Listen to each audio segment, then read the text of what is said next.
Engraving requires a kind of, I've said it before, the weight, speed, and placement of the burin on a piece of copper that replicates the way light shimmers across the surface of a sculpture, or the way that a brush of a painter charged with a kind of pigment flutters across the surface of canvas to create the dazzling effects of strawberry blonde hair in a painting. I'm a fangirl on reproductive engraving because when you zoom in on the details and you see the regimented patterns that affect flesh, it makes no sense. None. Cognitively. Nada. Yeah, the cognitive dissonance is incredible. Let's just say that engravers were figuring out with a stipple or the dash of a mark how to create the halftone that could be photographically made in the 50s and the 60s and the 70s. Right, so they were way ahead. Oh gosh, I never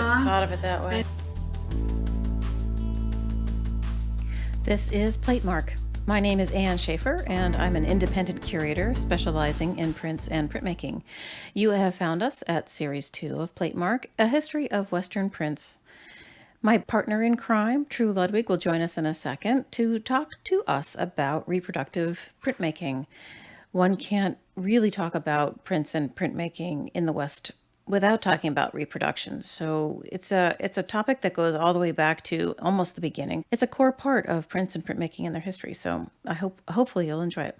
You should know, however, that True and I were drinking martinis as we recorded this, a little drunk art history for you. Plus the martinis elicited some swear words out of both of our mouths. So for the very first time on Platemark, you are going to hear some bleeping out of swear words. 2 points of housekeeping before we get rolling. One, if you could review and rate us, that would be super helpful to us. The metrics for what makes a podcast successful keep shifting, and that seems to be one of them. Also, go on over to platemarkpodcast.com. There you will find the images we discuss in this episode, and also there is a support and donate button, which would be super helpful to us to keep the lights on. Okay, buckle up, here we go. All right, everybody, we are ready to roll. So we are moving on with History of Prints. This is Ann Shafer, and I'm here with True Ludwig. Exactly. We're going to move on with an episode about reproductive prints, which get the honestly. Oh, come on, man. Repro prints actually, this is a very thorny issue amongst scholars of the time. So Ann Shafer has forced me to convey to you some ideas about reproductive printmaking, which has become and continues to be a thorny issue for artists, art scholars, printmakers, print publishers. But if we go back to the very source of what making multiples of an image is, that gets us to the point of wonderment about reproducing an image. I feel like the history of prints is nothing without the reproductive print, because that's basically the whole undercarriage of the entire thing.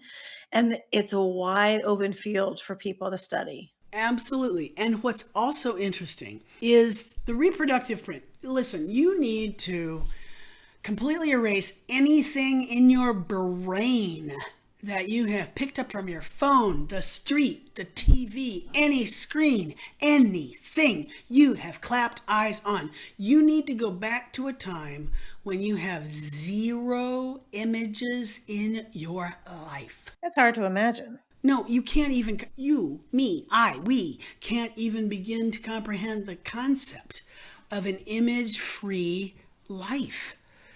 Images were the province of the wealthy and the church, period. Right. And I've said this before, and you'll hear me restate things we've talked about in prior episodes, but the idea that you saw images either when you went to church, and yes, you did, because you didn't want to burn in eternal hell, or when you were walking around in your village, because cities couldn't have been more than about 150,000 people, you might see a sign that had a picture of something that was done by the proprietor within. But you did not see images. They were a very special, unique thing. The church had control over those. The wealthy had control over those. Why? Because they had money. So an image was a very precious thing. I think it's easy to forget what came before. And that's always the province of art history. So-and-so was reacting against the thing that came before, right? Yeah. So this is ground zero for that. And completely. Before we get rolling, we should do... Well, tell me more about yourself, Miss Ann Shafer. We always establish our positionality so that people know where we're coming from, because it's only fair. I identify as a cis-het white woman, and I use the pronouns she, her. I identify as a trans gay white man who uses the pronouns he, him. We are recording this in Charles Village, Baltimore. At the Purple Crayon Press. Thank you very much. And it is the land of the Piscataway Conoy people. It is still the happiest place on earth, too. It is. We love More it here. so than Disney, which involves a lot of images. I just want you to think back to anything that you would have seen as an infant. No TV, no nothing. And then start understanding that images might become available. Well, they impress upon your mind. There's images from my childhood that are there forever. Tell me some. Well, I mean, stupid stuff. I grew up in Rye, New York, and there was a McDonald's there that had the old school arches that came out of the building, and there were these white boulders behind it. We used to climb on them. Like, it was a whole situation. And that vision of that ridiculous restaurant with the 35-cent burgers has never left my mind. My former spouse would say that around the chalkboard in the playroom in his basement, there was an alphabet arrayed, and E is always yellow because that's the way it was there. Huh. Imagine yourself in a place where nothing has any relevance except when you go to church. But it carries forward that he associated yellow with E, just because that happened to be randomly cut out of stupid construction paper stuck to a wall. Oh, we're so impressionable. 90% of your information comes through your eyes. So imagine yourself in an age where there are none, nip. Well, they didn't even know what they were missing, really. Of course not, because all you knew was work in the fields or sleep at home, or, cuddle with the spouse or not cuddle with the spouse.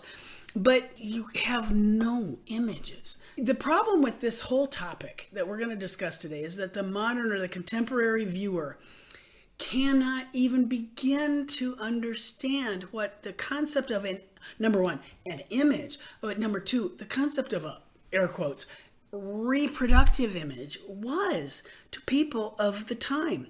But they were so essentially important. I mean, back when I was in my trucking phase, it was like, oh my God, Seinfeld last night. So, and then he said, and you quote the entire episode of Seinfeld. Oh, it's the glue that holds people together. Absolutely. Shared experience. Absolutely. We saw this thing, and then he said, but there was none of that. None. And so there was no basis with which you could comport with your neighbor because you had no shared experience. Except for shoveling. Right. And drinking beer instead of water. Beer would be good because you had to drink beer because it was healthier than water. Right. Okay, what's on the label of the beer? Maybe nothing because you're brewing it at home. But eventually maybe you become a proprietor and you need to put a label on your beer. What do you put on the label? What stands for you? What is the icon for what you do? What matters to you? All of those things. So you have to erase. So it's it absolutely, from its essence, it's commercial. It's a business. It's information. And here's the problem. We all want to think, art making is all about the individual and originality. And yes, it is. There's an original idea someplace. But reproductive print was the only way that new information, new ideas, new concepts of innovation, of design, of what something could look like. Let's go with this. The concept of your idea of what, if you're, an American who thinks about that collective idea of greed, Santa Claus looks like, was invented by Thomas Nast, an illustrator for a publication in the United States in about, 1890. Santa Claus looks like that. Was that the transition from Saint Nick to Yes. a non-Catholic Yeah. saint? Yeah, this is what Santa Claus Oh, looks like. gosh. So here's the problem with reproductive printmaking. So I've been fighting with this for much too long, and Anna's been incredibly patient, waiting for me to how do we discuss this topic? I have no idea, because it goes back and forth and back and forth. Because the idea of reproductive printmaking, of reproducing an image so that others may see it, is number one, philanthropic, and number two, business. Because let's say printmaking exists as a business. You make things in multiples because, well, I'm going to ask Anne, why make images in multiples? It's all about spreading it far and wide, right? Absolutely. That's the base of it. Absolutely. So the concept of having this new ability to present a picture, an image, an icon to people who have not seen something, and this is what this stands for, and get it out there. But also the ability to read, the people who are not... Absolutely. Right? When you were a little kid, did you ever read with a rebus? And then Jack said to Jill, let's have the cat, picture of a cat, say to the bird, picture of a bird, what shall we do for fun? ? This is how we learn. Images, pictures, images. 90% of your information comes through your eyes. And then suddenly we have this ability to make multiples of an image and put them out there. So that's absolutely essential in being able to get a general population aware of artworks owned by the church or wealthy people. Let's just say, okay, let's go all the way back to history of prints, and we'll just say, let's just find out what the church or the wealthy people have. Because they started it all. Well, they're the ones that have the money, follow the money, right? Who are making the images. So think about this. The church is maybe commissioning things. The wealthy are wanting and getting things, because they always do. What if you're really proud of what you commissioned? What if you want people to see what you commissioned? What if it matters that what you commission stands for who you are and the caliber of your being, the intellect of who you are, of what you stand for, of what you're trying to proselytize, what you're trying to impart to the world, or how you're trying to redeem yourself from hell. It's a marker of who you are. Absolutely. Huh. It is who you are. A picture of your face is you, right? A portrait. And we could even get to the point, well, eventually in the reproductive print, well, honestly, Anne, I'm going to tell you, I fought hard with this one to try and figure out where are we going to get to today. It took all summer. I know, Anne's going to beat me up now, because I know. But this is a really hard topic. It's a tough one. It's a really hard topic, because printmaking, reproductive, it makes multiples of an image. But to make a reproductive print, which is a reproduction of an image made by someone else for dissemination, is shall we say it's a problematic thing? Shall we say that it's you're not original, you're just copying? Oh, yeah, it gets complicated. Totally. Really fast. Very, very, very fast. Yeah. And the literature will tell you that it becomes very controversial. So I'll be honest with you, as I was slogging through trying to figure out how to bring this topic that Anne and I could enjoy together to life, I looked through Linda Holt's History of the Print in the Western World, 1996.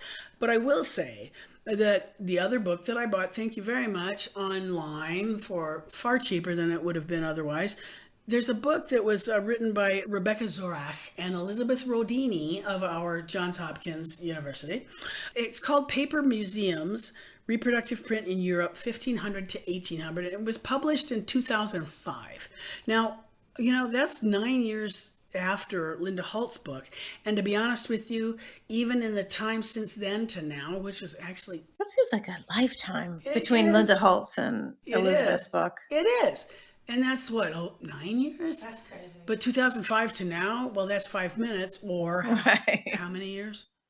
Too many. 17. But what about the print before photography book wasn't that Anthony Griffith? Yeah. Well, that's critical. Well, that just came out. So the concept here is that once upon a time, The reproductive print, if you were to read Linda Holtz, might seem as a very problematic issue because Holtz asks, and this may seem terribly technical, there would be those that would say that the reproductive print stymied, stifled, hampered, was deleterious, was detrimental. It killed it? To the creative What? printmaker. Yeah. Oh, for frick's sake. I love it when you say that. Because, all right, you, hello, listener, open up your wallet if you still use cash. Have a reproductive print in your wallet. It's called a dollar bill or a $5, a sawback or a double sawback. It's still that's a reproductive image. A $1 bill is a reproductive image of the portrait by Gilbert Stuart of George Washington, which he didn't finish all the way so that all of the 73 copies that he made of it couldn't be copied. I know. 73? Yeah, something ridiculous. I know. So, but the idea is that... Wait, but that just goes to show you that even in painting, that an artist understood that making more than one of a thing was a way to sustain his livelihood. His legacy. His livelihood. Absolutely. So it's not a far jump from there to prints, right, which are much simpler to reproduce. Can you imagine making 73 copies of George Washington's face with the tight-faced face with the teeth not there, right, whatever. Kind of nutso. Right, but it's on the dollar. But we all know the picture. Reproductive print. You have to just completely erase everything in your mind about what existed as print. So, the idea of originality. Right, that's the core of the problem. It didn't really exist. So let me just read you a tiny squib. It might not seem so tiny, but it comes from a 1961 publication about what is a print. And I want you to hear what the language was in 1961. Is it from the Print Council of America by any Yes, chance? it is. Okay. Print collecting is an art. And the print collector is very often a better artist than many of the makers of the print that he collects and rejects. He is an artist who uses a medium of expression, a mixture of good judgment, a highly developed appreciation of good art and bad art, a spirit of adventure, and a drop of gambler's luck. And the collector is just as keen and enthusiastic about practicing his art of collecting prints as the artist is in practicing his art of making prints. What? Mm-hmm. This is going round. And for the sake of both of them, it is a mighty fortunate that their enthusiasms are so mutual and so nicely directed towards each other's interests. New paragraph. There is one advantage, however, that the collector has over the collectee. The former can rummage through the portfolios of numerous printmakers, while the artist can enjoy only the making of his own prints. And this is all the artist needs of joy and anguish, I am sure, for the making of prints is no easy task, nor, for that matter, is the collecting of them without its moments of regret and disappointment. But that is, for both, the price of experience, and it tends to make them into better artists and better collectors. Yikes. The education of a print collector starts with his first symptom of print consciousness. That moment when he looks twice at a print and decides that it is a print and not merely the reproduction of one. Oh, ouch. That is the beginning. The next step is when his eye discovers an etching that delights him to the degree of possessive desire. And the third is when he actually buys one. And on the theory that 3 times makes a habit, one can assume that a person is not a collector. What? I can't even follow. So the point is, reproductive, even in this 1961 treatise on printmaking, is reproductive is bad. Bad, right. Well, okay. Right, of course. Let's just get right down to it. All right, we're changing the narrative. So, reproduction. So this is very difficult for people of our time and our era because we live in... Well, it's never gotten its moment. No. And what's lovely is that we live in an age... in this very moment, and it is indeed 2022, an era of inclusion, of diversity, equity, inclusion and globalization, DEIG, that we want to be able to allow all voices to be heard. And honestly, throughout the literature, Holtz even quotes various authors, Ivans mostly, that the reproductive print is a decline in printmaking. It's so funny. It's away from the original print. The whole thing is based on reproductive prints. But the concept of how you share an image and what is important and what's new and what's the late breaking news. Essentially, the print was the newspaper of the visual world in, let's say, the 1500s and the 1600s, certainly. And honestly, Anne, I'm going to tell you that we're not going to get past the 1600s today because honestly, what happens in the 19th century when all those other forms and the photo and the la, that's a whole nother episode. That is a whole nother episode. It really is. Because what we have to think about is what these guys just figured out, how to make an engraving. They just figured out how to make an etching. They went, ooh, I'm looking at some new work by this dude named Michelangelo. That's cool. What am I going to tell my boys up front, up in Antwerp? Rome is different than Antwerp. It's over the Alps. Hey, let's figure this out. Reproductive print was what made it happen. And it's honestly, this has been a problematic episode. Anne is like, why have we been waiting so long for this episode? But it's because the reproductive print is the only way we learned. Right. It's the only way anybody figured anything out. Right. So if you have these heroes of art history and they have zero facility or interest in translating their designs, their diseño, into printmaking, what the heck are they supposed to do? They're going to hire somebody to make that happen for them. Why not? Right? If you got the money, make it happen. Right. So now we're going to sort of try and work off of this sort of quasi air quotes, scare quotes, PowerPoint that I have adapted for my students. When I talk about the invention of printing, and thank you, Mr. Johannes Gutenberg, about 1455, the invention of printing spreads ideas. Easily, we could say it spreads the Renaissance, the Renaissance, the rebirth of ideas from the classical world to the now, which already right there, we're in problems. Okay, the Renaissance. Now, God, so now that I'm teaching to a 2022 class, I mean, the concept of the Greco-Roman past and the folly, the stupidity, the basest aspect of the Gothic, all of those things that went on between the fall of Rome in about 400 and the rebirth of Rome in 1400, that was all Dark Ages. It's tragic, really. I fortunately have students that are forcing me to open my eyes to the possibility that there's more than the rebirth of the Greco-Roman past, but also the Reformation, and we've talked about that in a prior episode, but also the idea of the scientific revolution. That couldn't be done without the reproductive print.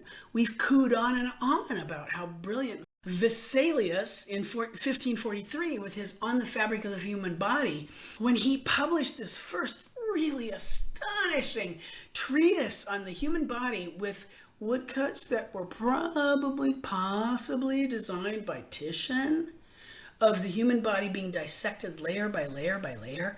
That's how scientific revolution gets about. Right, knowledge. It's all we're after, really. Oh, now let's remember that was published in Basel, right? Which Basel. is in Switzerland, right. Which is a neutral area. But here's the deal: that the Renaissance ideas were spread by reproductive prints, and honestly, it's fascinating to think about how down the nose so many people look at these, and now I've come to realize how absolutely essential reproductive prints were. Well, and I think the other thing that people forget is, which I always like to remind people, it's an equal amount, if not greater amount of skill that needs to be placed on the copper plate or whatever they're using to reproduce something as it is to create something that is quote unquote original. Thank you, Ann Shafer, for putting that so well. So my little notes right here are to tell you about two things that I own, which are ridiculous, but I own them. One of them is a mezzotint by John Sartain, who was America's preeminent mezzotinter in the 1820s, painted by Sir Joshua Reynolds, of the British Royal Academy Indeed. in, I think, 1743. He was the man. After his painting. But it was published in America in the 1820s of a child looking fervently towards heaven, praying, because it was the period of the Great Awakening in America. So it's this time capsule of an image grabbed from British, academic art that has been captured for Americans of an infant Joseph, the daddy of infant Christ, praying to God that was there for everyone that they could own it. Now, I own it. I'm a dork from Iowa. But I have this piece of art that was created in 1820s after painting in 1740. And that's a reproductive print, and it's really swank. Because honestly, mezzotint was a beautiful way to reproduce paintings. It was. It's eerily photographic. It is weird. Oh, yeah. Very strangely so.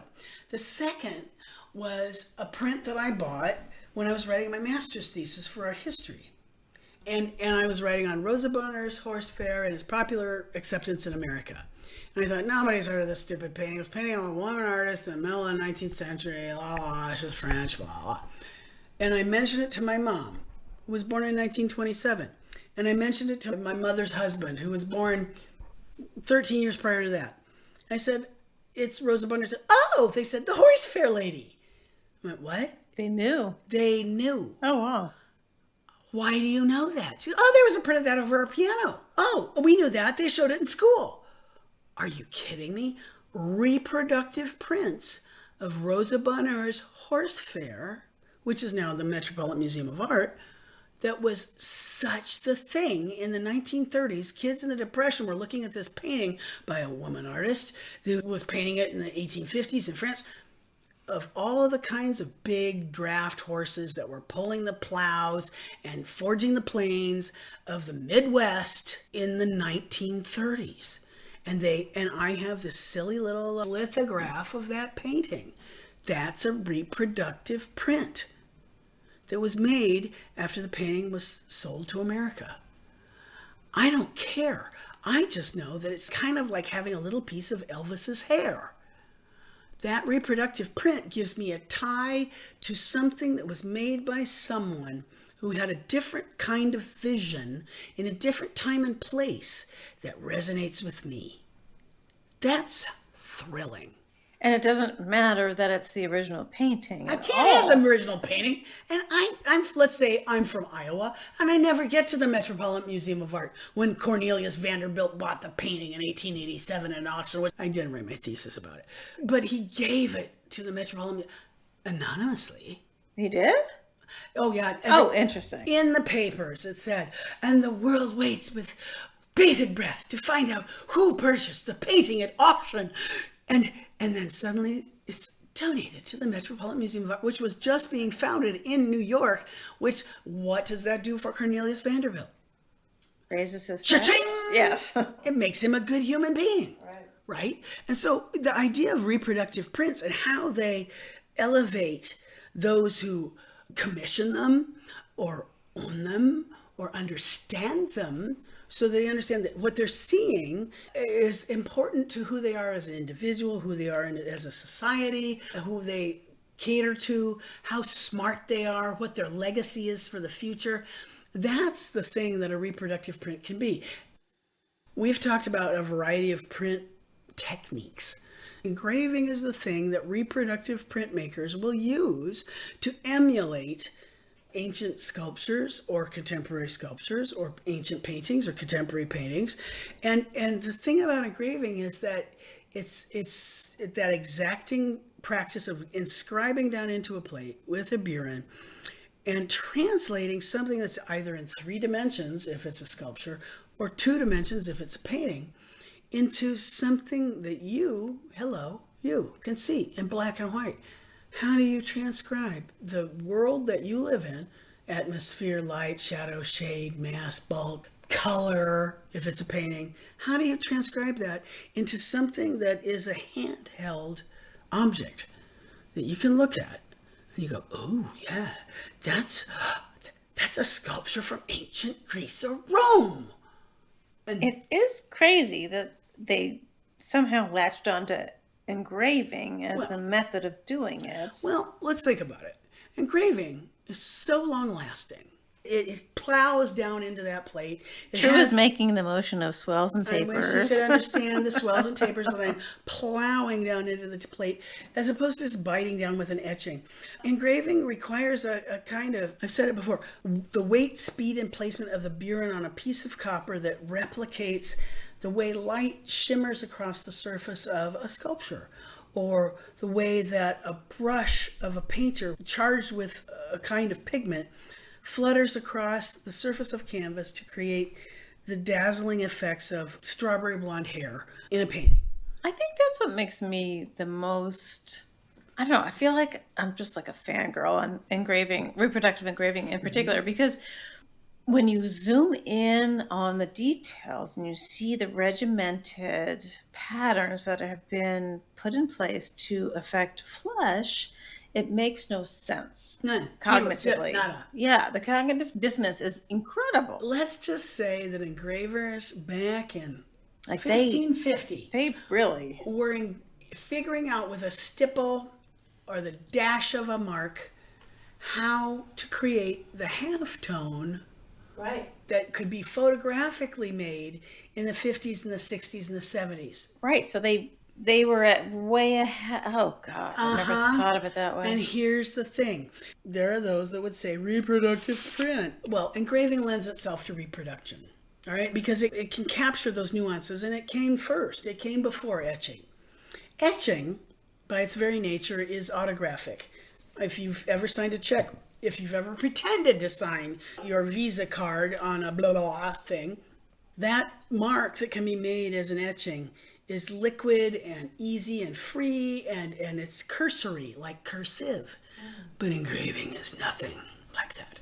Engraving is a thoughtful placement of all of these moments where it makes no sense. But here's the thing. It's incredible. The engraver has to be able to translate what's there, which is, number one, it's a translation of what was seen or unseen by the artist into something that can be carved into a copper plate. Wait, so we should back up and say that the people who are creating these reproductive engravings of, say, a painting, possibly went to Venice to see the painting or wherever. Oh, absolutely. But maybe not. Maybe they got a drawing, but they're still supposed to affect this idea of grandeur and color in these crazy swells because they're black and white. They have to translate color, light, they're shadow. They're the heroes. Mass, yes, into something that is black and white on a two-dimensional surface. You have an on switch and an off switch. You have black, you have white. And you have to figure out a way to interrupt the mind field of what that is to convey what something is. And that is the question that Linda Holtz in her History of Prints in the Western World, she asked the question, did reproductive printmaking subvert the printmaking from original? What? Oh, yeah. Oh, come on. Did it stifle or thwart the creative impulses of artists who could have been printmakers? It's its own artistry. It is. And that's what we understand now. Right. But that wasn't something that may have been understood by her or by... Which was only, 30 years? 1996. It's a long time ago. Reproductive prints are very different from original prints. Indeed. People... Okay. Yes, so maybe we have made that clear. So maybe we should go back to base one. Thank you. Hit it. Okay. What we're talking about is an artist who is assigned a job where she is supposed to reproduce in engraving, usually, somebody else's either sculpture or painting or maybe drawing. So when you see one of these prints, they're pretty formulaic sometimes, but if you zoom in, you're like, holy crap. But at the bottom, it says... And Shafer was the engraver after me. an image by True Ludwig. So there's a step back from the originality that people have found problematic for a long time. So it's already a Xerox of me. Right. Right. All right. So you've already got one step of right, one step back. Yes. One thing that we do know is that many reproductive prints were made by means of engraving into a copper plate. And so, again, the question would be, did reproductive printmaking subvert creative printmaking? Did it? Imagine Rembrandt with his happily grounded copper plate and his scribe, diddly, diddly, drawing, doing his beautifully dazzling, flourishing little strokes with what his we scribe. Call autographic. Autographic. Because he is drawing. He's literally drawing his drawing, writing his drawing, but that's an original print. He's not copying anyone. He's making his original idea. Engravings are trying to give the essence of something else. I still think that modern or contemporary viewers have no concept of what those things meant to the way reproductive prints were received in their own era. Because the idea of an original print was not really... No,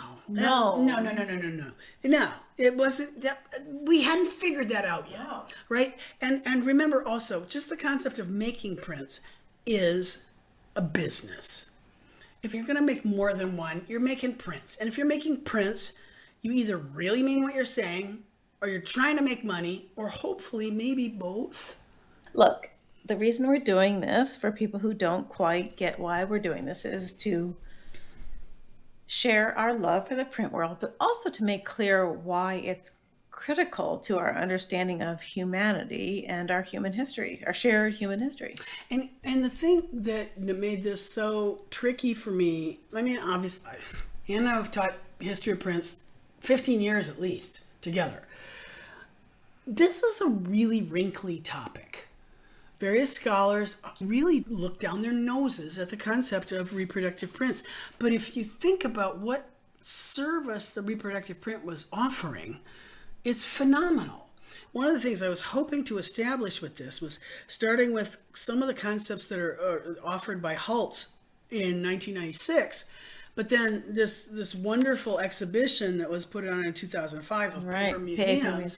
Sure. And then Ms. Anne Shafer, the link you sent me to the British Museum exhibition that you made your son go see this past summer about the prince in the court of Rudolph of the Habsburg Empire, that shows what a revelation the reproductive print was in terms of how to elevate the status of the person who owned such things, how to elevate the status of all those who viewed such things, so that it was absolutely a learning opportunity for everyone. It's not just, it's just a copy of a copy of a copy. No. This was an opportunity. I recently had a conversation with Maureen Warren, who's at the Krandert Art Museum, and she has an exhibition up of Dutch political prints. And she made the point in our conversation that William and Mary, when William decided to invade Britain and become the king, that they were advised to bring a printing press with them. Of course! To sway public opinion about the righteousness of his invading his father-in-law's country to become the next king. Absolutely. I mean, it became clear very quickly, I guess is what I'm saying. By the way, Paul Revere, our nation's founder, Mr. Perfect, stole an image of... Oh, is that... Oh, God. Oh, he totally stole that. Oh, God. Oh, yeah. I mean, that was a reproductive print of a drawing that had pre-existed. He stole it. Understand, my friends, that intellectual property was not something that was understood in those days. Right. So, at the moment, I'm showing Anne this image of nowhere can one get to know an artist better than in his prints. And there's 4 different states of a Rembrandt etching of the 3 crosses. Right. It's a quote from Ernst Ludwig Kirchner. Here's another interesting thing. Etching, which really starts to become its own world. Oh, so we're talking about the differences in technique that fall into these columns really fast. Absolutely. We talked Rembrandt, right? And we talked about how he could ground that plate and he could literally scribe through that with any pointed object, la la la la la la la la la la, and just write an image. And it would be his and his alone. An original image, an original print, autographic. It is the signature of the artist, his mark. But engraving lends itself so beautifully to reproductive prints. Now, one thing I'm going to do is a little veer off. Fascinating that one technique could, I mean, it makes total sense when you think about the action of the technique, but that it fell so quickly into this idea of autographic versus reproductive. Well, I'm going to put this out there for you too. All right, we're going to stake our stake in the sand. Oh, our stake in the sand is that Arthur Hind, who is a phenomenal scholar, early important scholar on the history of prints, would say that engraving gave itself up, essentially like a virgin to her rapist, to the concept of the reproductive print. And gave up everything, and we lost so much because no original artist would do engraving anymore until Hayter. Exactly. And my little notes did say until SWH. Hello.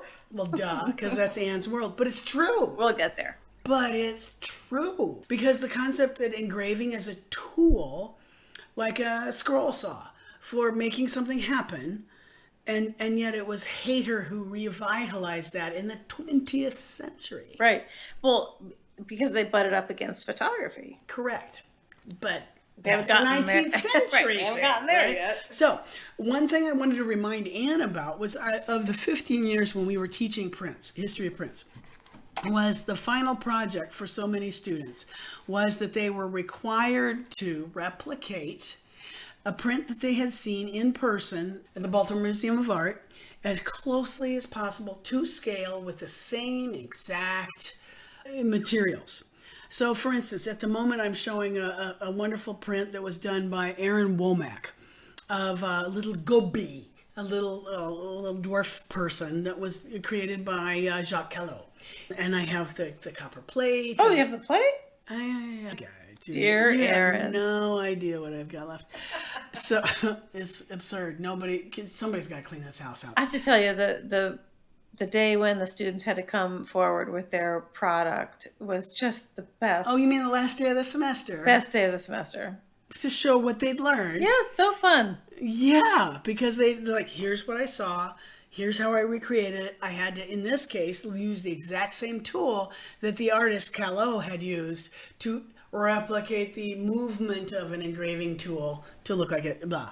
But it's so, this is where people poo-poo studio art students in a way that is unfair, because the art historians could never take in a Callot print of a caricature of a dwarf like this. No, never and once. Say anything intelligent about it. And yet this person, she killed this. Had to work at it. Had to figure out how to use this bizarre tool. Get squished through the sausage maker and figure it out. The next one is Adrian Figgis, who reproduced a portion of a Piranesi print, which was the drawbridge from his Prisons series in the 1780s.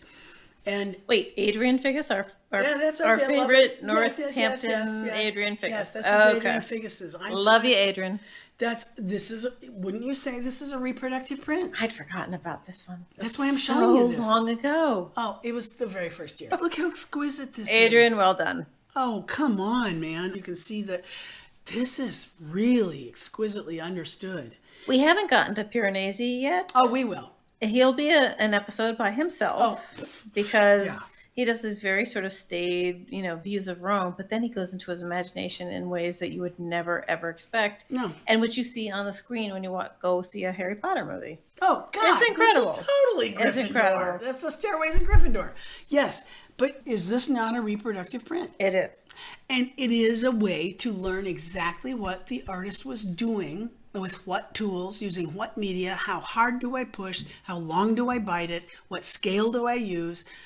That's all there. This is freaking heroic. All right, now here's a one that was fascinating. This is a lithograph, and unusual because it is a lithograph, by Abigail Uteg, who is hot spit now in the conservation world. She is. Hi, Abby. Oh, she killed it. It's Nadar elevating photography to the status of a fine art. Yeah, Nadar was an early photographer in Paris. Is a great and he's in the basket of a hot air balloon. I still have this plate in my office. Abby. It's actually a stone. I have a stone in my Abby, office. don't even. Okay, so, but the funny part was that Abigail was so in love with letterpress that had to recreate the text at the bottom, and recreated it, of course, but it's wrong reading because of the whole. In letterpress? Yeah, that's the compositor stick right there. Oh, it's so dear. But my point is that my history of print students, as glorious they were over all of these years, had to do a reproductive print at the end of every semester. Well, this is the thing that I think other professors probably will never do, and which will mark that slice of time at MICA as glorious, was when we were able to pull it off and do it at MICA and at the BMA and get the students to really engage in a way that they never probably ever could have otherwise. Yeah, and the thing that kills me is how devoted they were.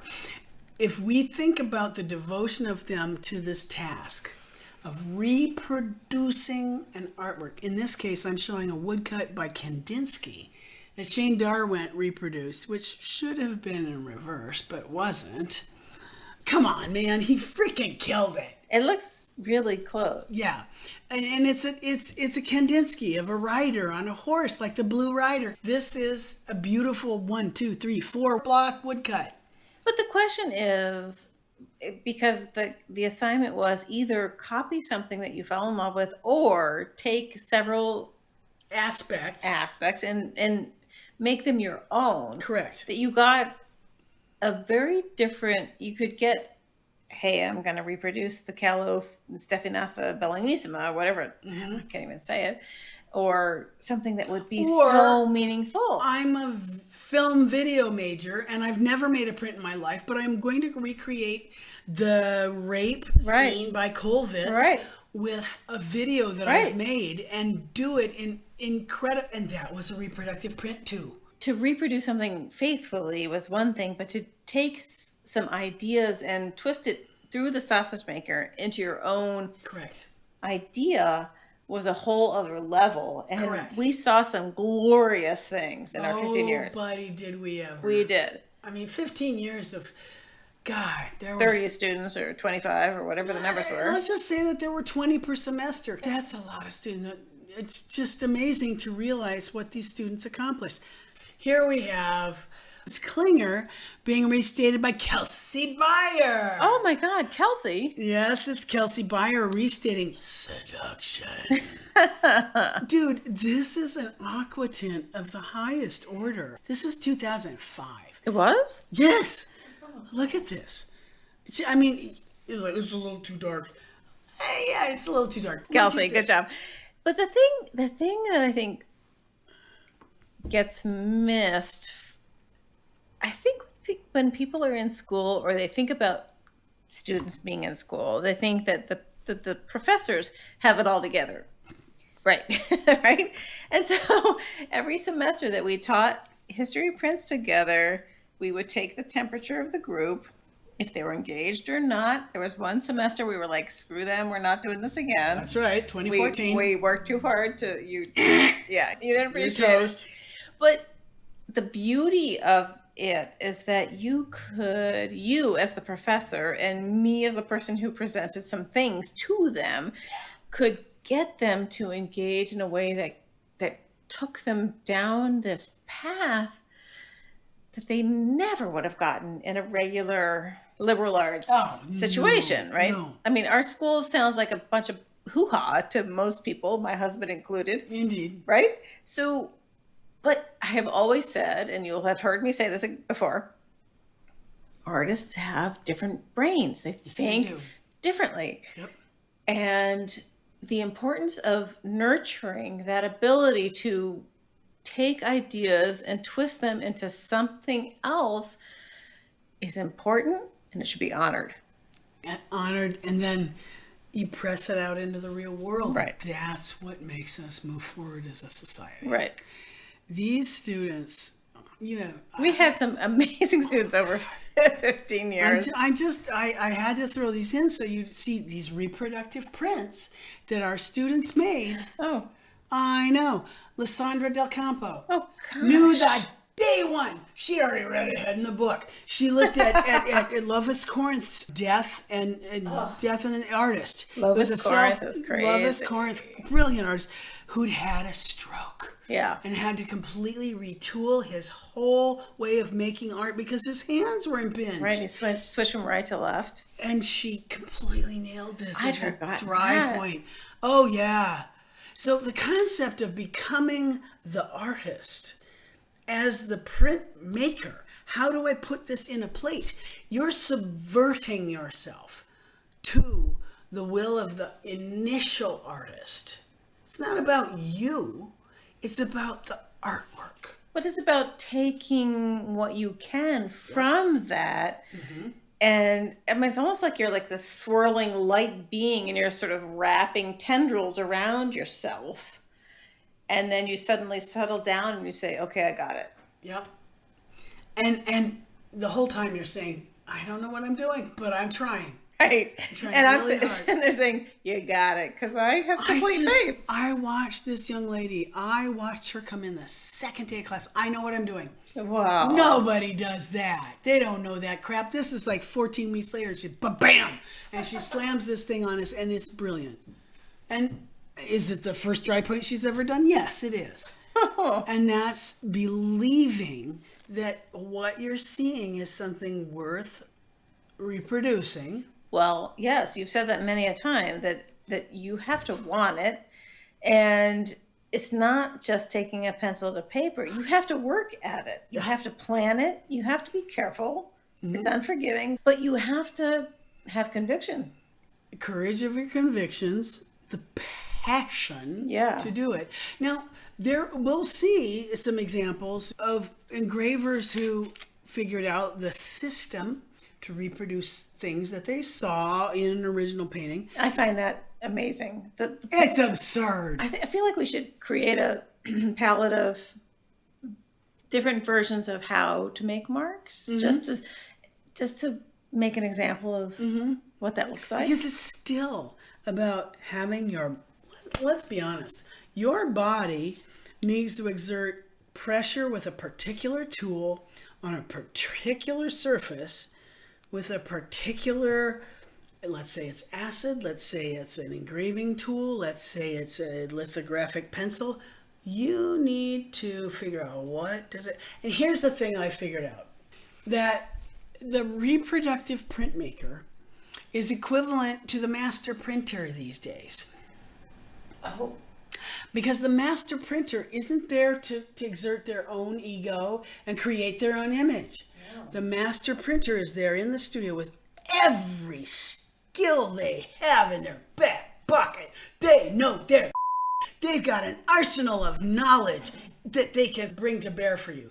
But they look at you, the artist, and they say, what do you want to have happen? Right, they step back. And you, what do you want to have happen? Okay, we can make that happen with this soft ground, or we could use this, you could use dry point, or we could do open bite with some aqua tint, or we could da-da-da-da-da. They have these skills. The one student I was going to bring to your, Ben Elizada. Oh, right. Another history of print student. Hi, who Ben. Looked right at us and said, I don't want to be a printmaker. I want to be a master printer. The difference between an original printmaker and a master printer is that's the guy that makes it happen and gets it done. Right. An original printmaker is me. And I want it to look like this, and I'm going to make it happen. Blah, blah, blah. I can't imagine communicating what is inside my you haven't worked up head to someone else and say, now get it on the plate that way. No, but Platemark listeners will have listened to Bill Hall talk about working with other people and stepping back and letting them dictate what they needed and making sure they facilitated every last thing. Mm-hmm. Yeah, it's a whole different section of So brain. The reproductive printmaker, I've come to realize in the last couple of weeks preparing for this, is a master printmaker. Gosh, brilliant. And the thing is that is what we're doing today. You know, there are people that don't want to be the original guys. They want to be the Patrick Smeecheks. Hi, Patrick. That is a tandem. Yeah. And he looks at you and he says, what do you want to have happen on this plate? Okay, Yep. this is how we can do that. Brilliant. Brilliant. Right? But that's the thing. You know, a reproductive printmaker also has to subvert themselves.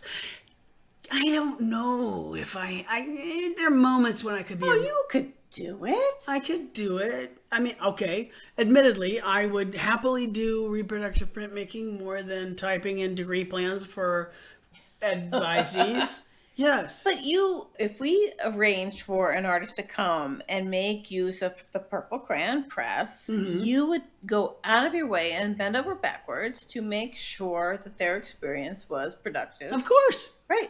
Yeah. You have that in your brain. What do you want? What do you need? What has to happen to make this image be what it needs to be? Exactly. I mean, that's... Give us a call. We're open. Well, yes. So that's the concept with it. And one last one I have to show you. Golly. It's okay. And you know, I honestly think you probably want to show these reproductive prints. Oh, I have to totally show them. Oh, this is Eileen Shigagawa. Oh God, she did the mother by Kata Kolvitz. This was a drawing major who had never carved before in her life. She just totally embraced every mark that Kata Kolvitz used. But she used oak as the wood that she was carving into as opposed to pine. Pine has zero personality. It just says, ink me up. Okay, fine, hi. But Eileen used oak, which is so unforgiving and so mean and so hard and so awful. And she did such a great job. But oak also says, hi, I have this grain. My wood has this personality. I will show up in this print. But look at Anne. Look at how beautifully she did. Gosh. That's the perfect example for what the signature of a wood or the personality of a paper or the personality of an ink, all of these are participants in what makes an image. So I wanted you to understand that you, Ann Shafer, had been a part of this reproductive print process. There is something to say about Kata Kolvitz, who have not gotten to yet. Oh, and we will. And which I have identified as True's Patronus. Patronus. Which is really smart. But the thing that strikes me is that many students over 15 years have identified Kolvitz as a top of list person for them. Me too. But when I talk to people sometimes and they kind of poo-poo this idea that print should be controversial or saying something difficult. And I think, well, are you going to do kittens and sailboats? And I kind of stop there and I think, how is this possible that you could be in this world and not understand that print is the perfect medium to say whatever it is you feel at the core of your being is important? What is your manifesto? There you go. And I'm sorry, that's all I demand of my students is that they figure out what their manifesto is at the end of that particular semester. Of course it will change. Mine changes, of course. But that's the thing that professors at our school may not quite get students to, which is let's progress your thinking about what it is you need to say, want to say, or are able to say. I feel like I've talked to many students who are just, happy to do whatever it is they're doing, but they don't quite understand the power of what can be accomplished by putting things out there in multiples. Well, some people don't want that power. I guess. But Some people why would you take it? Some people want to be Matisse and say it's an easy chair that you settle down to at the end of a day, and that's okay. No, and it's not. Okay if it matches your sofa. I'm saying this. I know. I can't. I don't know. I got such troubles. Okay. But that's the beauty of print is that it can ignite so many things. And the other thing is that because printmaking is often off in this column over to the side, that we are free to do it. That's the beauty. Oh, you totally can't. Yes, because it's just far enough out of mom and dad's eyesight of the Academy that it can just go, okay, you. I'm going to do this thing over Hello, here. Suko. I know how to draw. Hello, Tom Hook. I know how to do a thing. Hello, Sean Star Wars. And I'm doing a thing that you're not supposed to see. That's just a gesture. But that's what print can also be about. We've seen prints that are lovely, pleasing. Yep. Nothing more controversial than I the have weather. purchased some myself. And you did a fine job today. I did. I bought a new print today. But that's the beauty of print. Yeah, it's on the scrappy edge of the Academy. But I mean, let's talk about when the history of the lives of the artists was republished. Vasari had written the first version, blah, blah, blah, in 1543. It was republished in 1550. And it included a chapter on Prints. Thank you, printmaking. And the same concept of how eventually the French Academy decided it was, oh yeah, prints are a unique entity unto themselves and we must allow them into the Academy. Oh, that's interesting because they'll use them. Oh yeah. Heavily. But because it's so powerful. You know, you can't put the genie back in the bottle. You just cannot. So you have the concept of multiples. You have the concept, okay, back to the concept of, go ahead. Well, but the issue is that the idea of multiple images out there and fine art are having a hard time marrying each other. Yes. Well, because, come on, we the buyer love it. is always right. Right. You're a painter, Ann Shafer, and your buyer has said they want a portrait of their family that does blah, blah, blah, blah, blah, and you do blah, blah, blah, blah, blah, and then your little self on the side says, oh, scritchy, scritchy, scritchy, into a little copper plate. Something on the side, Gloria. I guess that's really it. It's a surprise and a domestic, personal encounter with an image that allows you to say, oh, maybe I shouldn't really believe the hoo-ha that is the donor's altarpiece in the church that I go to, that there's a lifeline, right? Mm-hmm. That enables me to start thinking, hey, that's all you need, right? Oh. It's just it's just the strike of the match. One tendril. Right. Is all it takes to ignite that little fiber that says, I have agency, I have perceptibility, I can look at other images, and one image can be so powerful. When we get to Daumier and we talk about Rue Transnonaine and how the French tried to completely stifle that, one picture.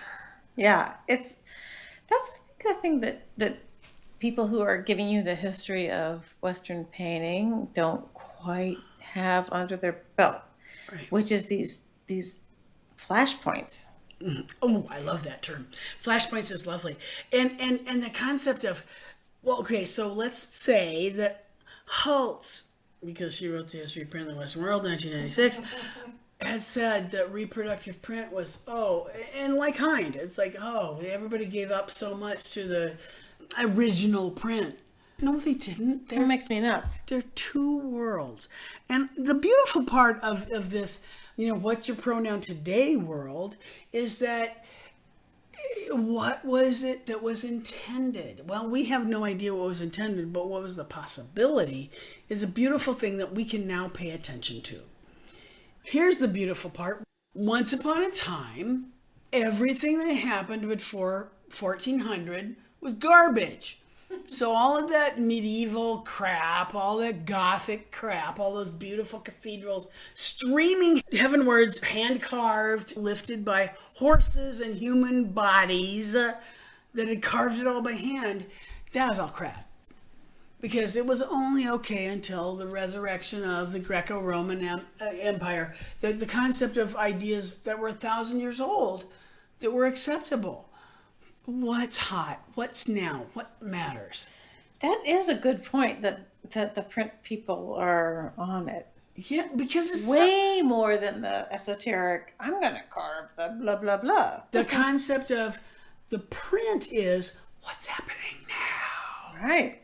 So there's worth in things that you don't find to be fine art because they push ideas forward in society, which is intertwined with, in my opinion, fine art that we all need to pay attention to. Because today, as we're recording this, Hurricane Ian is about to slam into Lower Florida, where my parents are. Mm-hmm.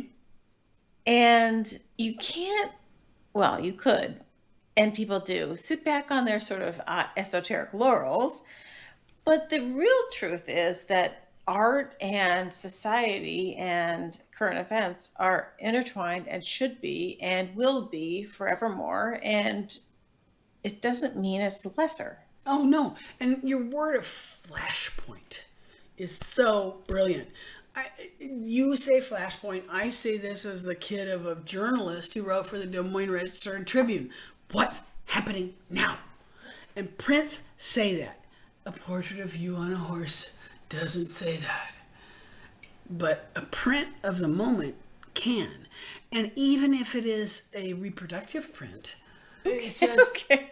Well, what? But, okay. Right? Well, I think that's where I really get at the end of this episode is like, who cares that you're making a print after somebody else? Your craftsmanship is very apparent. And craft is, oh God, it's so insane. Craft, okay, that dirty word. Right. Craft, do you have a care or about skill? What you mean? Craftsmanship is an elevated term. Sure. You know, if you were an instrumentalist and you were playing impeccably in tune, impeccably on beat, you were a money player and you were right there at the ictus when that conductor's baton came down, that's craft. You are the best of the best of the best. Now, if you're someone who's drawing some stuff, you could draw some stuff, or you could say, what's happening right now? What am I on? What's happening? How do I convey that? What can I put out there? That's magical stuff. You know, we look at the history of art and we talk about paintings and we talk about sculpture. It's a false hierarchy, right? And honestly, at the moment, I'm showing Anne two images. We have gone way back. I mean, this goes way, way, way, way back. You're talking Ghent altarpiece by Jan van Eyck. Let's talk the Trinity by Masaccio. Okay, these guys, believe it or not, were contemporaries. 1432 to 1427. And then we look at the two prints that came as kind of as a echo, a ripple effect of them. We have Schongauer's Carrying of the Cross to Calvary, 1470. We have Palaiuolo's Battle of 10 Nude Men, 1470. If you look at those two, they couldn't be more different if they were opposite sides of your head. I like slide over there every time on these. And the fact is that reproductive printmakers said, you know what, there's something in between. And that's the beauty of that too. It's like, what's going on in Italy? What can I show to what's going on? But do you think there was like some council of reproductive printmakers that said, no, we're going to do this thing? Or there was some organic, I'm going to make some money doing this thing, and they don't know what they're doing. Bingo. Right. I'm with the second one because it's like, if I were to show you 2 pages of how different the North was from the South at this particular time. Nuremberg Chronicle, 1493. The Hypnoratomachia Polyphily. Your favorite book ever. Well, it's not as pretty as the Nuremberg Chronicle, but they're within 6 years of each other. But if you were to look at different places in Northern Europe. But they're both letterpress printed.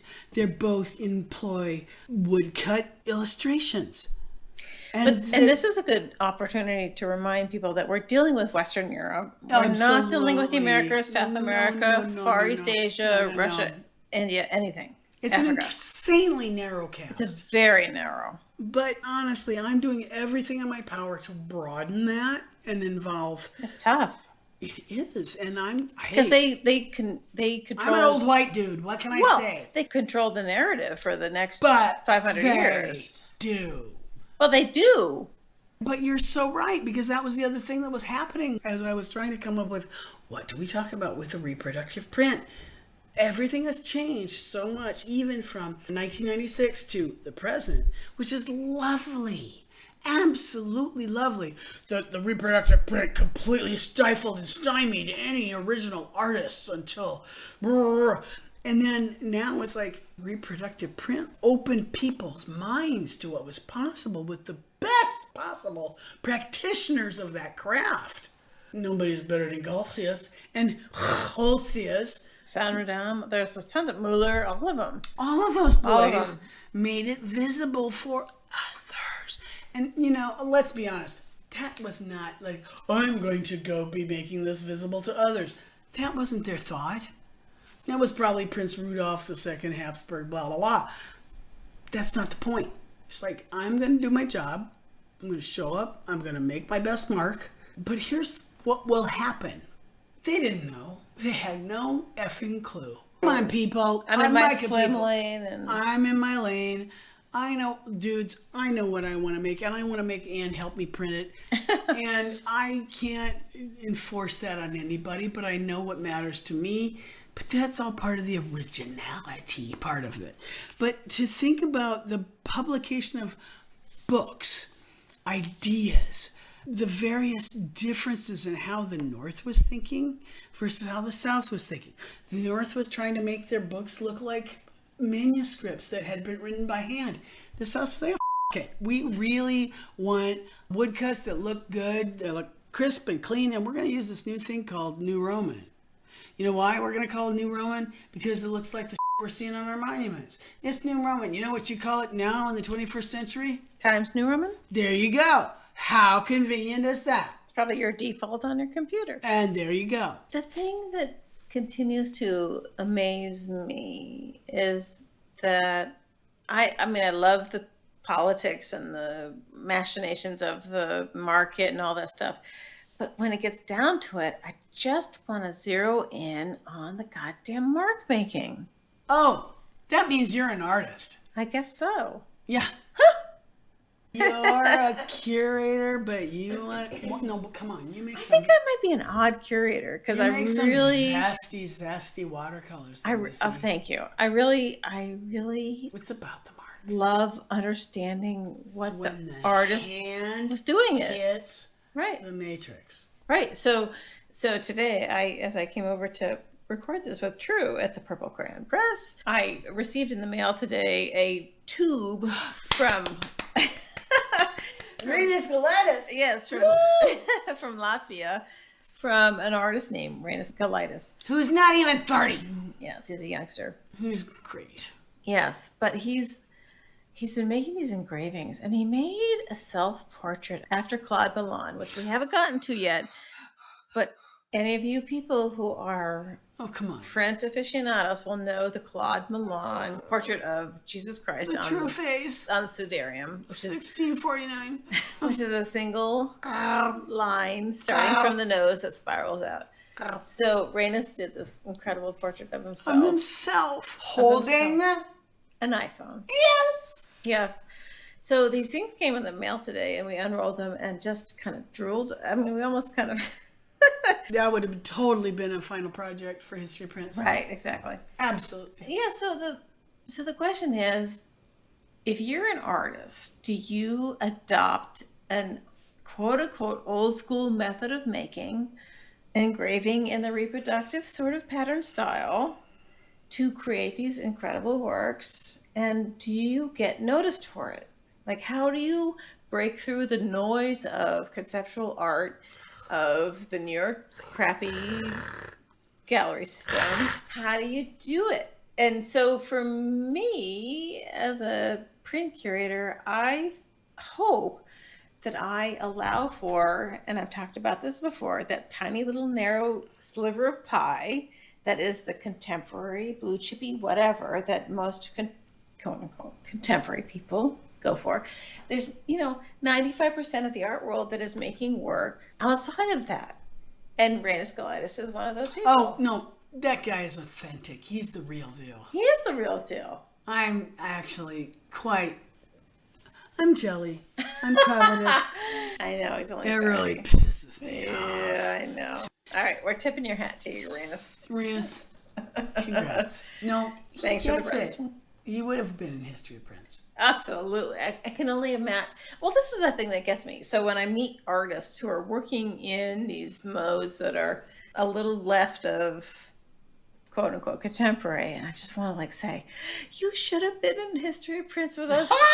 We could have twisted you and pushed you through the sausage grinder and pulled you out the other end. Can I just say that makes me really, really, really happy? Oh my gosh, I felt like for 15 years that we were able to open eyes, open hearts, and open techniques for people to really get them thinking about possibilities that were not in their brains before. The opening hearts is the bottom line. We can always talk about technique, blah, blah, blah. But to get them to feel in their heart of hearts, in their soul, they're not just fronting. They're, what do you stand for? And if you're making a reproductive print, that means you stand for that. Well, you stand for whatever the message is of the thing you're reproducing. Yeah, because honestly, the amount of effort that's involved in creating a reproductive print is, as I'm not going to lie, it's as much as making the initial impulse. Absolutely. Okay, I'm cutting it off there. We continue for another hour almost. So I'm going to split the episode up into two and leave you hanging. Sorry about that. Thank you for joining us for this episode of Platemark Series 2, A History of Western Prints, our first of I don't know how many on reproductive printmaking. As always, the images that we talk about are over on the show notes at platemarkpodcast.com, and over there you'll also find several things. One is one that I haven't mentioned in a while. There's a little circle that has a microphone in it, and you can press that and leave me a voicemail message of the length of 60 seconds. So if you have questions for us, please avail yourself of that. We're happy to answer them. And what else? Oh, there's a support and donate button there that will help us keep the lights on. You can sign on for a monthly membership of $5 or make a one-time gift of your own choosing. I have to thank Michael Diamond for the use of his original music. As always, I have to thank True Ludwig for being my co-pilot on this crazy ride. All right, I think that's it. We'll see you next time.